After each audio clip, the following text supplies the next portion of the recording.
बच्चों, आज हम आपकी एकांकी संचय जो बुक है उसका 3rd चैप्टर मातृभूमि का मान, ये चैप्टर स्टार्ट करने जा रहे हैं और ये बहुत इम्पॉर्टेंट चैप्टर है। इसे आप अच्छे से समझेंगे। और ये जो चैप्टर है इसके लिखने वाले हैं हरि कृष्ण प्रेमी जी, और इन्होंने ये जो एकांकी है बहुत ही ऐतिहासिक पृष्ठभूमि को उठाते हुए लिखने की कोशिश की है।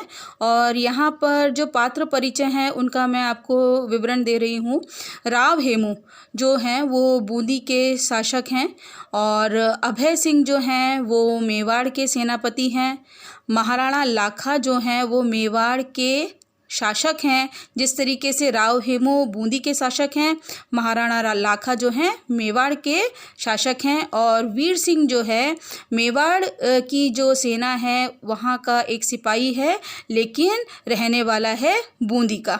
और इसके अलावा है एक चारनी। चारनी क्या है, जो मतलब महल महल घूमकर राजाओं के सम्मान में गीत गाती है, उनके लिए उनका यशगान करते हुए गीत गाती हैं, उसे चारनी कहा गया है।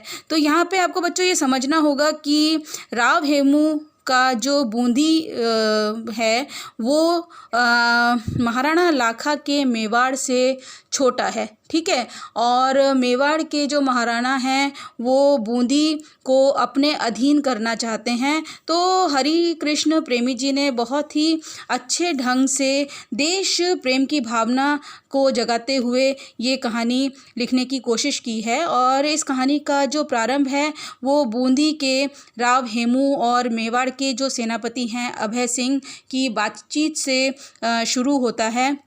और सेनापति अभय सिंह मेवाड़ के महाराणा लाखा का प्रस्ताव राव हेमू को सुनाते हैं कि यदि बूंदी मेवाड़ की अधीनता स्वीकार कर लेता है तो बहुत अच्छा होगा। इस पर राव हेमू कहते हैं, बूंदी तो हमेशा से मेवाड़ का सम्मान करता रहा है, किंतु मेवाड़ की अधीनता स्वीकार करना हमें संभव नहीं है। सेनापति कहते हैं कि महाराणा लाखा राजपूतों को एक सूत्र में पिरोना चाहते हैं, इसलिए ये बहुत अच्छा प्रस्ताव है और बूंदी के शासक को ये मान लेना चाहिए। तो बूंदी के शासक राव हेमू कहते हैं कि हम हमेशा से प्रेम का अनुशासन मानते आए हैं, किंतु एकता के बहाने मेवाड़ की अधीन हो जाना हमें मंजूर नहीं है। अब क्या होता है, अभय सिंह चले जाते हैं।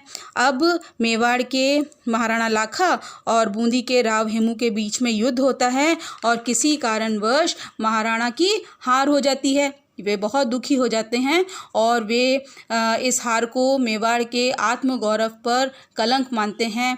वे दरबार में किसी के समक्ष नहीं आना चाहते। सभी उन्हें समझाते हैं, लेकिन महाराणा प्रतिज्ञा करते हैं कि जब तक अपनी सेना के साथ बूंदी के दुर्ग में प्रवेश कर जीत की पताका नहीं फहराएंगे, तब तक अन्न जल ग्रहण नहीं करेंगे।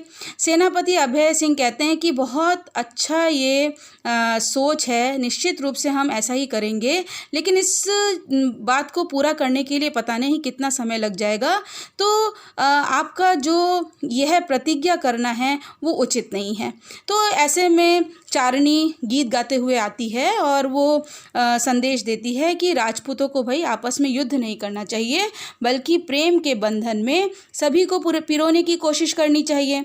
तब महाराणा अपनी प्रतिज्ञा के बारे में उसे बताते हैं। तो जो चारनी है वो उपाय सुझाती है कि क्यों ना बूंदी का नकली दुर्ग बनवाकर उस पर चढ़ाई कर दें और उसे अपने अधीन करके अपनी प्रतिज्ञा को पूरा कर लें। तो महाराणा को चारनी का ये प्रस्ताव बिल्कुल सही लगता है और वे नकली दुर्ग बनाने और उस पर चढ़ाई करने का आदेश दे देते हैं। और मेवाड़ की सेना में जो वीर सिंह नाम का सिपाही है, जो रहने वाला कहाँ का है, बूंदी का, मैं पहले भी बता चुकी हूँ, उसे नकली दुर्ग में मेवाड़ की तरफ से बूंदी के नकली दुर्ग पर महाराणा का प्रतिशोध लेने के लिए भेजा जाता है, मतलब महाराणा की तरफ से लड़ने के लिए भेजा जाता है। लेकिन यहाँ वीर सिंह की मातृभूमि के प्रति जो सम्मान की भावना है, देश प्रेम की जो भावना है, वो जाग उठती है। वह नकली दुर्ग में भी नकली युद्ध न करके असली युद्ध करते हुए अपने प्राणों की आहुति दे देता है। उसका ये लक्ष्य था कि महाराणा को बूंदी के सपूतों की वीरता से परिचय करवाना चाहता था। अब उसकी मृत्यु हो जाने पर महाराणा को बहुत पश्चाताप होता है, पछतावा होता है। बूंदी के राव हेमू को भी खबर मिलती है तो वे वहाँ आ जाते हैं और महाराणा से कहते हैं कि हम युगों युगों से एक हैं, इसलिए हमें एक दूसरे के अधीन रहकर नहीं बल्कि प्रेम से एक दूसरे के साथ रहना चाहिए। हम राजपूत अग्नि के पुत्र हैं, अतः हमें अलग अलग नहीं रहना चाहिए।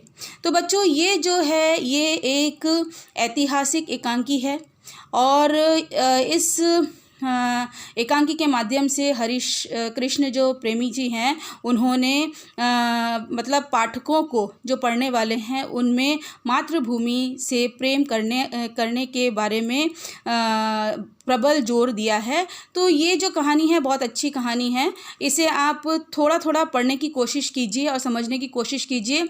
मैंने इसका पूरा सार आपको बताने का प्रयास किया और इसे आप बार बार थोड़ा सुनेंगे तो आपको ये अच्छे से समझ में आ जाएगा। तो यहाँ पर मैंने ये आपको समझाया, अब मैं इसके जो अवतरण हैं वो आपको करवाऊँगी। धन्यवाद।